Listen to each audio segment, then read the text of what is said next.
வணக்கம். யோசிச்சு பாருங்க, நம்மளோட பழங்கால தமிழ் இலக்கியங்கள்ல குவாண்டம் பிசிக்ஸோட ரகசியங்கள் எல்லாம் ஒளிஞ்சிருக்க முடியும்னு சொன்னா நம்புவீங்களா? இன்னைக்கு நாம பார்க்க போற இந்த ஒரு வினோதமான தியரி, இது ரெண்டையும் ஒன்னா சேர்த்து இந்த ஒட்டுமொத்த பிரபஞ்சத்தை பத்தின நம்ம புரிதலையே மாத்தி போடக்கூடிய ஒரு புது பார்வையை நமக்கு கொடுக்குது. ஆமா, இந்த கேள்விக்கே ஒரு பவர் இருக்கு இல்லையா? எல்லையே இல்லாத எனர்ஜிக்கான ஒரு சாவி நம்மளோட பழைய கவிதைகள்ல இருக்கலாம்னு சொல்றாங்க. சரி, இந்த ஆதாரம் முன்வைக்கிற இந்த முக்கியமான கேள்வியிலிருந்து தான் நம்மளோட இந்த முழு அலசலும் ஆரம்பிக்க போகுது. வாங்க பார்க்கலாம். இந்த தியரியோட அஸ்திவாரமே ரொம்ப பெரிய ஒரு புரட்சிகரமான ஐடியால தான் இருக்கு. அதாவது என்னன்னா, நம்மளோட பழைய இலக்கியங்களை எல்லாம் வெறும் புராண கதையாவோ இல்ல கவிதையாவோ மட்டும் பார்க்காம, அதையெல்லாம் இந்த பிரபஞ்சம் எப்படி இயங்குதுங்கிறதுக்கான ஒரு டெக்னிக்கல் ப்ளூ பிரிண்டா பார்க்கணும்னு சொல்றாங்க.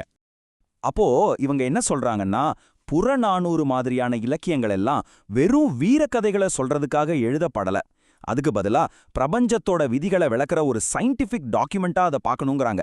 இப்படி பார்த்தா அந்த நூல்கள்ல இருக்கிற ஒவ்வொரு வார்த்தைக்கும் ஒரு புது, ரொம்ப ஆழமான அர்த்தம் கிடைக்குமா. உதாரணத்துக்கு, செந்நாயிற்று செலவுங்கிற இந்த வரியை எடுத்துக்கலாமே. நாம சாதாரணமா இத சிவந்த சூரியனோட பயணம்னு தான் புரிஞ்சுப்போம். ஆனா இந்த தியரி படி இதோட அர்த்தம் அது இல்லையா. சூரியன் ஒரே இடத்துல நிக்கல, அது தன்னோட மத்த கோள்கள் கூட சேர்ந்து இந்த பிரபஞ்சத்துல பயணம் செஞ்சுக்கிட்டே இருக்குங்கிற ஒரு பெரிய அஸ்ட்ரோபிசிக்ஸ் கான்செப்ட ஆயிரக்கணக்கான வருஷங்களுக்கு முன்னாடியே இந்த வரி விளக்குதுன்னு சொல்றாங்க. சரி, இந்த நூல்கள் எல்லாம் சயின்ஸை பத்தி தான் பேசுதுன்னு வச்சுப்போம். அப்போ அது என்ன மாதிரியான சயின்ஸை பத்தி பேசுது? இங்க தான் இந்த தியரி இன்னும் ஒரு படி மேல போய் ரொம்ப ஆழமான விஷயங்களை சொல்லுது. அதாவது ஆற்றல், அதாவது எனர்ஜியை பத்தின நம்மளோட இப்போதைய புரிதலையே மொத்தமா கேள்வி கேட்கிற மாதிரி ஒரு புது பிசிக்ஸ் மாடலை முன்வைக்குது. இவங்களோட பார்வையில நாம இப்போ பேட்டரிகள்ல எனர்ஜியை ஸ்டோர் பண்றோமே, அது காத்த போய் கையில பிடிக்க நினைக்கிற மாதிரி ஒரு தப்பான விஷயமா. ஏன்னா ஆற்றல்ங்கிறது ஒரு இடத்துல சேமிச்சு வைக்கிற ஒரு பொருள் கிடையாது. அதை இந்த பிரபஞ்சம் முழுக்க பரவி இருக்கிற ஒரு தொடர்ச்சியான நீரோட்டம் மாதிரி. அப்போ சேமிக்காம என்ன பண்றது? அதுக்கு பதிலா அறுவடை பண்றதுங்கிற ஒரு புது கான்செப்ட சொல்றாங்க. இது எப்படின்னா, ஒரு வத்தாத நதியிலிருந்து நமக்கு தேவையான தண்ணி ஒரு வாளில் அள்ளி எடுத்துக்கிறோம் இல்லையா? அது மாதிரி பிரபஞ்சத்தோட எல்லையில்லாத ஆற்றல் ஓட்டத்திலிருந்து நமக்கு தேவையானதை மட்டும் எடுத்து யூஸ் பண்ணிட்டு திரும்பவும் அதே ஓட்டத்துல விட்டுறணும். இதுதான் இதோட அடிப்படை. சரி, இந்த எல்லை இல்லாத ஆற்றல் சுழற்சிங்கிறது எப்படி சாத்தியமாகும்? இங்கதான் நியூட்ரானை பத்தின ஒரு புது விதியே சொல்றாங்க. நம்ம ஸ்கூல்ல படிச்சிருப்போம், நியூட்ரான்ங்கிறது ஒரு ஆட்டம்ல இருக்கிற ஒரு நியூட்ரல் பார்ட்டிகல்னு. ஆனா இந்த தியரி என்ன சொல்லுதுன்னா, இந்த நியூட்ரான் தான் அந்த எனர்ஜி ஃப்ளோவை ஸ்டேபிளா வச்சு அந்த முடிவே இல்லாத சுழற்சியை சாத்தியமாக்குற ஒரு முக்கியமான சக்தியா. இது நம்ம இப்போதைய சயின்ஸ்ல இல்லாத ஒரு புது கான்செப்ட். ஒரு புது பிசிக்ஸ் விதி, எல்லையில்லாத ஆற்றல், இதெல்லாம் கேட்கறதுக்கு ரொம்பவே சுவாரஸ்யமா இருக்கு. ஆனா இது எல்லாம் உண்மையிலேயே செஞ்சு பார்க்க முடியுமா? அதுக்கு தான் இவங்க சொல்ற அந்த கொள்கைகளை விளக்கறதுக்காக ஒரு ரொம்ப சிம்பிளான சோதனையையும் முன்வைக்கிறாங்க. இந்த சோதனையை செய்யறது ரொம்பவே ஈஸி.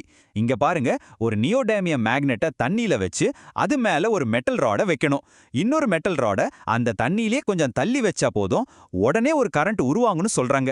இது ஏதோ சாதாரண கெமிக்கல் ரியாக்ஷன் கிடையாதான், இது ஒரு குவாண்டம் எஃபெக்ட்.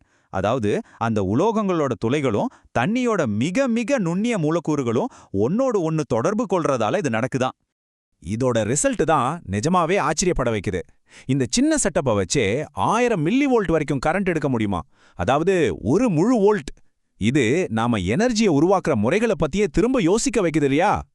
ஓகே, ஒரு சின்ன சோதனையில வேலை செய்யற ஒரு கொள்கை இந்த ஒட்டுமொத்த பிரபஞ்ச அளவுல எப்படி வேலை செய்யும்? இப்போ இந்த தியரி இந்த சின்ன ஆற்றல் அறுவடைய ஒரு பிரபஞ்ச விதியாவே மாத்துது. இவங்க என்ன சொல்றாங்கன்னா, நம்மளோட இந்த முழு பிரபஞ்சமும் ஒரு குறிப்பிட்ட ரிதம்ல, ஒரு தாளத்துல இயங்கிட்டு இருக்கான். ஒரு பாட்டுக்கு எப்படி தாளம் இருக்கோ அது மாதிரி இந்த பிரபஞ்சத்தோட அடிப்படை இயக்க துடிப்பு அது -64ங்கிற எண்ணை அடிப்படையா வச்சிருக்குன்னு சொல்றாங்க. சரி, எதுக்கு இந்த -64? இந்த நம்பர் எங்கிருந்து வந்துச்சு? இங்கதான் இந்த தியரி நம்மளோட பழைய சித்தர் பாடல்களோட ஒரு ஆச்சரியமான தொடர்பை ஏற்படுத்துது. இந்த டேபிள பாருங்களேன். சித்தர்களோட மூச்சு பயிற்சியில 16 மாத்திரை மூச்சை உள்ள இழுத்து 64 மாத்திரை மூச்சை நிறுத்தி அப்புறம் 32 மாத்திரை வெளியே விடணும்னு சொல்லப்பட்டிருக்கு. இதுல அந்த 64ங்கிற எண், அதாவது மூச்சை நிறுத்துற நிலை, அதுதான் பிரபஞ்சத்தோட அடிப்படை உயிருள்ள துடிப்பு கூட நேரடியா சம்பந்தப்பட்டதுன்னு இந்த தேரி சொல்லுது. சரி, ஒரு புது பிசிக்ஸ் இருக்கு, பிரபஞ்சத்துக்கு ஒரு துடிப்பு இருக்கு.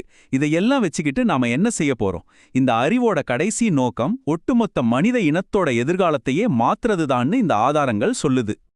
இவங்களோட அந்த பெரிய தொலைநோக்கு பார்வை இதுதான் எதிர்காலத்துல மனுஷங்க விண்வெளியில போய் குடியேற ராக்கெட்டையோ இல்ல வேற எதையுமே நம்பி இருக்க மாட்டாங்களாம். அதுக்கு பதிலா விண்வெளிய ஒரு காலியான இடமா பார்க்காம அது ஒரு உயிருள்ள எனர்ஜி சோர்ஸ்னு புரிஞ்சுக்கிட்டு அங்கிருந்தே நேரடியா ஆற்றலை அறுவடை செஞ்சு வாழ்ற ஒரு புது நாகரிகத்தை உருவாக்குறது தான் இலக்கு. அப்போ இன்னைக்கு நாம பார்த்த இந்த தியரி கடைசியா நம்ம முன்னாடி ஒரு ஆழமான கேள்வி வச்சுட்டு போகுது. நம்மளோட பிரபஞ்ச எதிர்காலத்துக்கான ஒரு முழு ப்ளூ பிரிண்ட்டும் நாம இத்தனை நாளா வெறும் கதைகள்னு நினைச்சுக்கிட்டு இருந்த நம்மளோட கடந்த கால மொழியில மறைஞ்சிருக்க வாய்ப்பு இருக்கா? கண்டிப்பா இது நாம எல்லாரும் யோசிக்க வேண்டிய ஒரு விஷயம்.